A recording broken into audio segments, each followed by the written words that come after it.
I keep getting bugged by HashGraph people, Charles. What is the deal of this HashGraph stuff? I don't know. I've always maintained the same position. I know nothing of HashGraph. I'm never going to know anything of HashGraph. They seem to have this bizarre idea that intellectual property is a good thing and it protects the ecosystem, which is against the entire ethos of the floss movement. And that's a prerogative decision that the principals of the project made. And then they like to come to our community and cram into our face, oh, look at all these commercialization projects we do. Sure. Okay, but I don't care. Why do you care? It feels like a deep insecurity that they have, at least members of the community.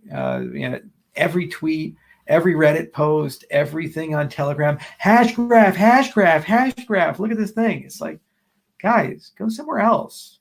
Okay, if you're so great and you're selling, why do you need to come into this community and just shitpost and troll? Why? Why do you need to attack me? Why do you need to do all this stuff?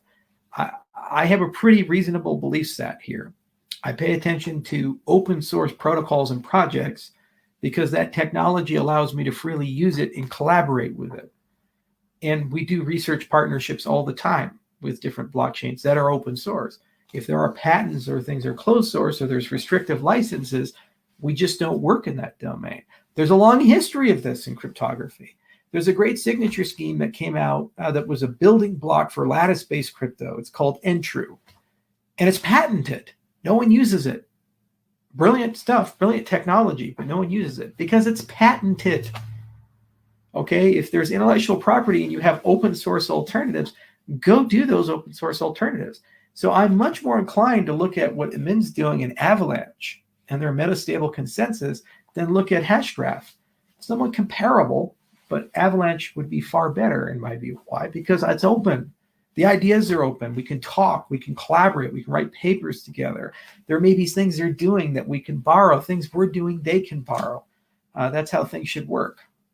And these people, they can say, well, that doesn't matter because we're getting commercial adoption. It's like, sure, MongoDB has commercial adoption too. It's live and let live, guys. Stop being so insecure. Your community is not my problem.